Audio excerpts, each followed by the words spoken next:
Salut tout le monde, j'espère que vous allez bien.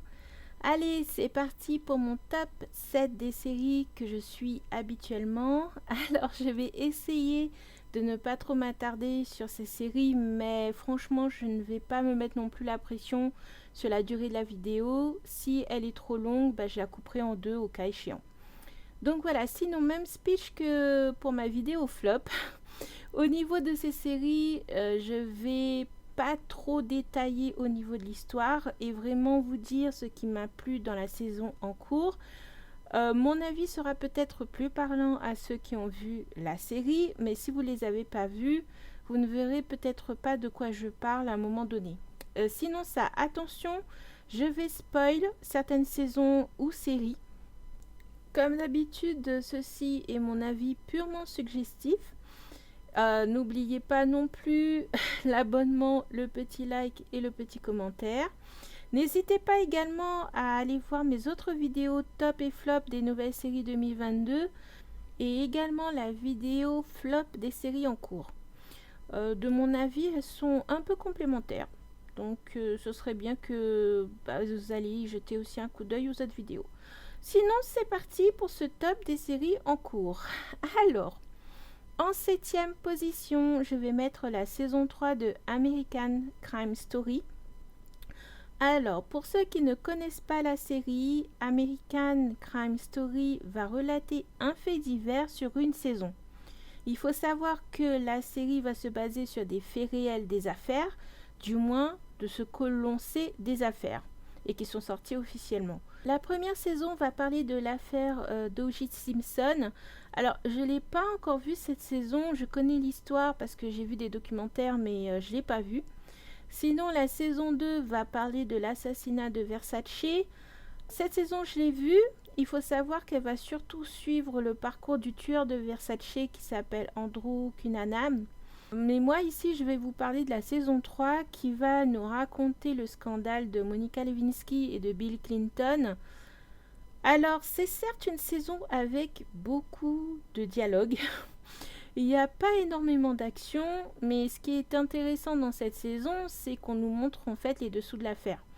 Personnellement, il y a des choses que je ne savais pas. Franchement. Alors, attention. Il faut savoir que la série a été faite avec le concours de la vraie Monica Lewinsky qui a validé le script et chaque dialogue la concernant. Donc il faut dire que la série va montrer principalement, je pense, son point de vue. Concernant l'autre protagoniste de l'histoire, Linda Tripp, je ne sais pas si elle a eu son mot à dire en fait par rapport au scénario, je n'ai pas trouvé l'info. J'ai cherché mais j'ai pas trouvé si elle a participé ou pas. Mais dans tous les cas, je ne savais pas que Monica en fait s'était faite piéger par rapport à cette histoire. J'ai entendu parler du scandale comme tout le monde, hein, mais pas de tous ces détails de l'affaire. C'est pour ça que franchement je vous conseille la série. Alors certes c'est un peu long, ils auraient pu raccourcir un peu selon moi, mais c'est quand même une saison intéressante. Si vous aimez les enquêtes policières et tout ça. Par contre, je ne sais pas pourquoi, mais ils nous ont fait une fascination bizarre avec les prothèses nasaux. Euh, alors pour un des personnages, je comprends pourquoi, mais pour les autres, pas du tout. Bref, voilà pour la saison 3. Il faut savoir que la saison 4 concernera le Studio 54. En 6e position, je vais mettre la saison 5 de The Crown. Alors, The Crown est une série fictive, entre guillemets, flirtant quand même pas mal avec la réalité à mon sens, qui va relater du coup la vie de la reine Elisabeth II de son plus jeune âge à son règne. Au fil des saisons, le casting va changer pour marquer le temps qui passe. Si vous aimez pas les séries qui parlent de royauté ou des émissions un peu comme Stephen Bern, je sais pas, vous risquez de pas beaucoup aimer la série. Les 3 premières saisons sont longues, mais longues. Je dirais pas inintéressantes parce qu'on voit quand même la vie de la reine Elisabeth jeune, mais voilà. Moi personnellement, j'ai pas trouvé intéressant. Après, j'ai plus, on va dire, accroché à la saison 4 parce qu'on introduit Diana. Et c'est la partie où je connais le plus de l'histoire en fait.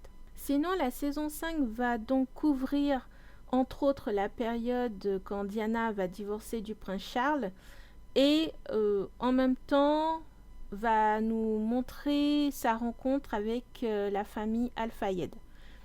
Le casting pour moi est vraiment bon, même si sur cette saison on ne voit pas tant que ça la reine Elisabeth incarnée par Imelda Staunton. Je trouve qu'elle est plutôt absente sur cette saison. Mais bon, je trouve que celle qui sort vraiment du lot, c'est l'actrice Elisabeth Debicki qui, ma foi, est hyper crédible en Diana. Elle a vraiment réussi à reproduire sa façon d'être et ses mimiques. Franchement. Alors comme American Crime Story, c'est des saisons qui en fait va beaucoup parler et avoir très peu d'action. Mais bon, j'ai bien aimé ces deux séries, donc je la mets dans mon top. Suite au décès de la reine cette année, le tournage de la saison 6 a été suspendu jusqu'à la fin de ses funérailles. Mais à l'heure actuelle, je ne sais pas si ça a repris ou pas. C'est vrai que je n'ai pas cherché l'info, donc je ne sais pas, mais voilà, pour l'instant, c'était suspendu. En 5e position, je vais mettre la saison 4 de Killing Eve, ou Killing Eve, je vais dire Eve, je sais pas. Et c'est une fin de série sur cette saison. Alors pour l'histoire, Yves Polastri est un agent du MI5 chargé d'enquêter et d'arrêter la terrible et talentueuse Villanelle, une assassin complètement psychopathe. Les deux femmes vont commencer à être obsédées l'une par l'autre, voire avoir une espèce de fascination étrange, bizarre. Au fil des saisons, elles vont passer par différents stades par rapport à leur relation. En fait, chacune va passer de pourchasseuse à pourchassée. Après, elles vont vouloir se trucider. Elles vont vouloir s'embrasser. La tueuse va devenir religieuse pour redevenir tueuse. Et la flic va devenir assassin, puis flic, non, assassin. Bref, en fait, elles vont passer par tout plein de stades différents.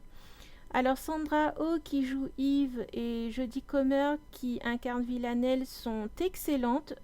Surtout Jodie Comer en fait que j'ai découverte dans la série 13 que je vous conseille également.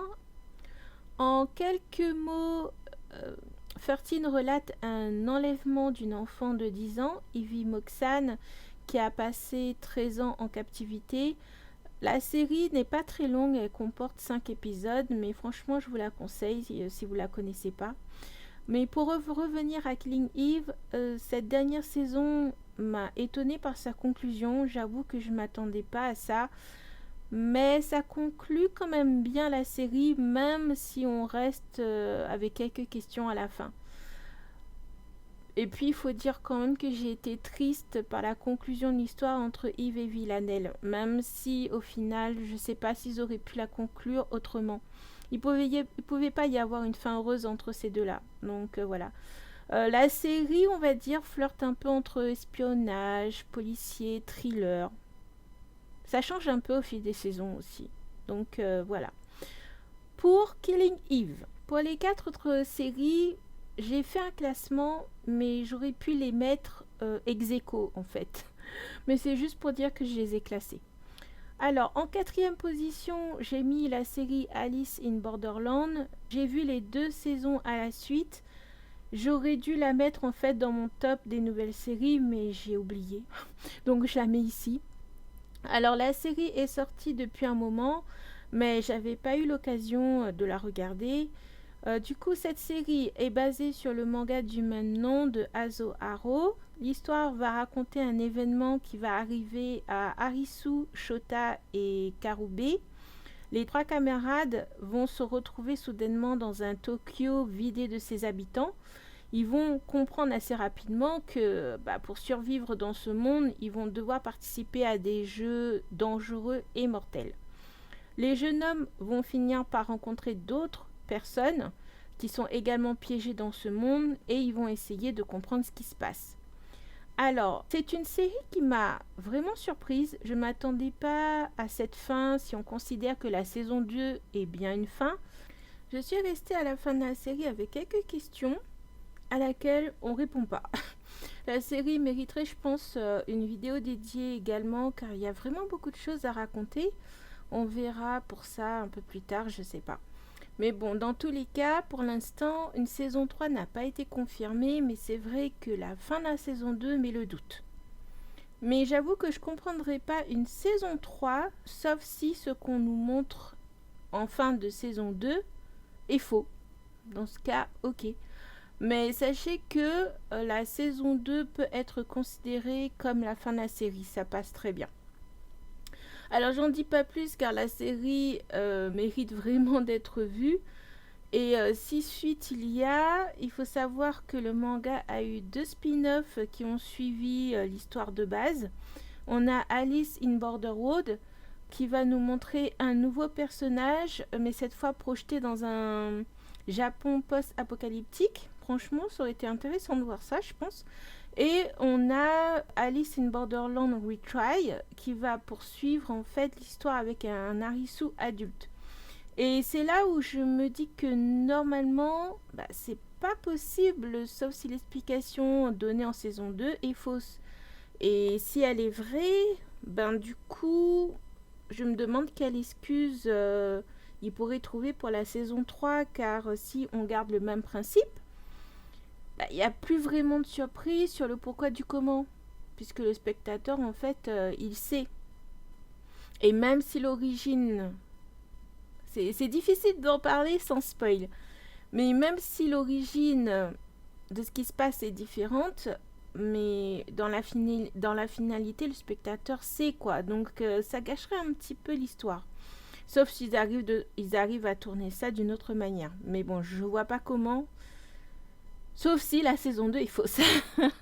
Bref, on verra bien si au moment où il y aura une saison 3. Bref, c'est vraiment difficile de parler de la série sans spoil. Donc je vais m'arrêter là parce que je veux vraiment, si vous avez la possibilité de la voir, que vous puissiez découvrir cette série. Voilà pour Alice in Borderland. En troisième position, j'ai mis Peacemaker. Alors... Pareil, je suis désolée, je le mets dans ce top car j'ai aussi oublié de rajouter cette série dans ma vidéo des nouvelles séries. Bon tant pis, mais au moins je vous en parle. Alors sinon, j'ai découvert le personnage de Peacemaker dans le film Suicide Squad de James Gunn et je vais vous dire carrément, j'ai pas du tout aimé le personnage. Donc, quand j'ai entendu parler de la série, je voyais vraiment pas l'intérêt. Et d'ailleurs, j'étais partie pour ne pas la regarder. Comme quoi, hein, il faut pas se faire de préavis et au moins voir les premiers épisodes. Mais bon, de quoi ça parle? Alors, laissé pour mort après sa confrontation avec Bloodsport, lors de leur mission sur l'île de Corto Maltese, avec la Task Force X3, Peacemaker a réalité survécu par rapport à sa blessure. Alors, il pense avoir gagné sa liberté et décide de monter une équipe sous la supervision d'Amanda Waller qui lui confiera des missions. Bon, liberté entre guillemets, hein. Enfin bref. Au final, la série se regarde super bien, il y a de l'action, elle est marrante par moments et un peu trash par d'autres par contre, hein, soyez avertis. On va dire que les personnages sont plutôt attachants au fil des épisodes. Perso, j'adore le générique, je t'ai pouffé de rire devant. Je pensais pas que la série allait être comme ça, c'est plutôt une très bonne surprise. Le seul souci, je dirais, c'est qu'elle a pris beaucoup de temps pour sortir, pour nous en France, quoi. Mais bon, à part ça, voilà. Sinon, une saison 2 a été confirmée l'année dernière, mais je pense que des séries d'ici... C'est celle qui normalement ne risque pas d'annulation, vu que c'est un projet de James Gunn himself. Alors franchement, je ne pense pas que le patron va annuler sa série, hein, sauf si elle est vraiment hors contexte et qu'elle ne fasse pas partie du monde qui veulent rebooter, mais franchement, j'y crois pas trop. Donc voilà pour Peacemaker. Et si ça passe au niveau de YouTube, on se fait un petit kiff et on se remate le générique de Peacemaker. C'est parti!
come down.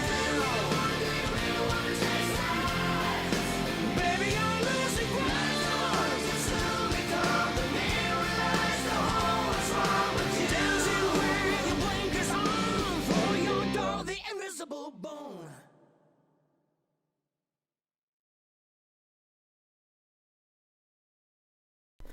En deuxième position, j'ai mis la saison 4 de Stranger Things.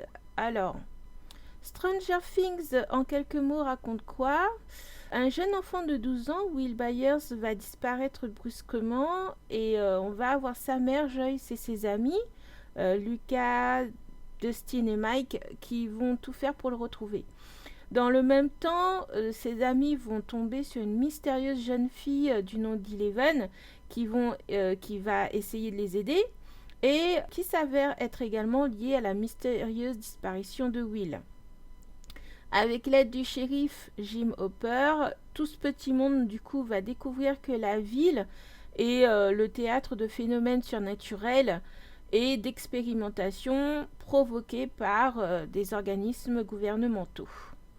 Alors, au fil des saisons, on va apprendre plus sur le monde où était emprisonné Will et également l'implication d'Eleven dans toute cette histoire, parce qu'elle est vraiment impliquée. Bref, voilà, la série, on va dire, est transposée dans les années 80, mais perso, ça m'a pas du tout gênée. Au contraire, ça donne un style à la série que moi, personnellement, je trouve que c'est pas mal. La série est intéressante, certains personnages sont attachants et la série n'hésite pas aussi à les malmener. Surtout dans la dernière saison, y a un des personnages, mon Dieu, la pauvre. Mais bon, voilà, c'est également une série à découvrir si vous la connaissez pas.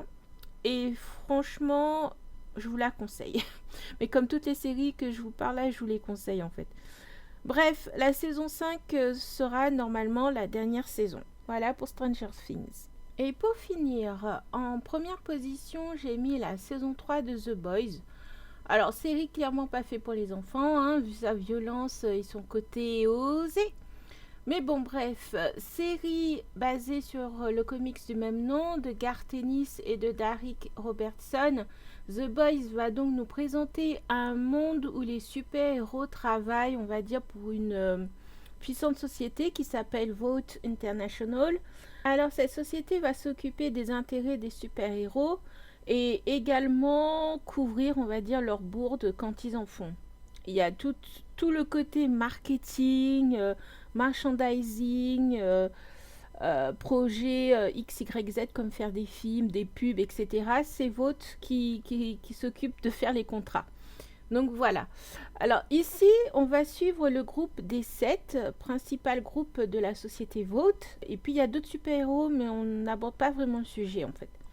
Alors un des membres des 7 va par accident tuer la petite amie de Yui, qui va vouloir s'en prendre à celui qui a tué sa petite amie par la suite. Pour cela, il va intégrer un groupe qui s'appelle les Boys, dirigé par Billy Butcher, dont le but, de son côté, est de détruire Homelander, le chef des 7 avec qui il a une histoire. Mais ça, on nous le dira plus tard. En parallèle, les 7 vont intégrer également un nouveau membre, Stella. Alors, il se passe beaucoup de choses au fil des 3 saisons. C'est pour ça qu'il faut vraiment voir la série entièrement également. Mais attention, c'est une série qui est extrêmement violente et voire vulgaire par moments, franchement. Surtout sur la saison 3 et un peu sur saison 1. Et même si il y a des personnages que je supporte pas comme l'homme poisson, hein, mais bon, ils l'ont rendu détestable dès le début, il faut dire ce qui est. On va dire qu'il y a des personnages qui ont des histoires plutôt intéressantes. Par exemple, Black Noir. Mais bon, voilà.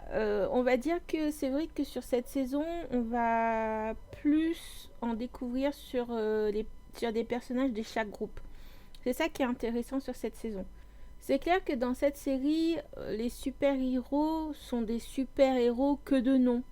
Parce que franchement, niveau comportement, ça n'a rien à voir. Certains sont d'un je m'en foutisme pas croyable, sont dérangés psychologiquement, ils sont pas du tout stables. ils sont des vices, certains sont des meurtriers, bref, ils ont... bah, ce sont des humains en fait. Ce sont des humains qui ont aussi leurs défauts comme des qualités, voilà. Là, c'est vrai que dans cette série, c'est plus les défauts qui sont montrés, mais bon. Je trouve que c'est vraiment une vision que je n'avais jamais vue au niveau des séries, ça n'a jamais été abordé de cette manière, donc c'est vrai que j'ai trouvé que c'était super original de voir des super-héros de ce point de vue-là. Bref, la saison 3 va aussi nous introduire un nouveau personnage qui est aussi fou que les autres, hein, mais qui est aussi intéressant.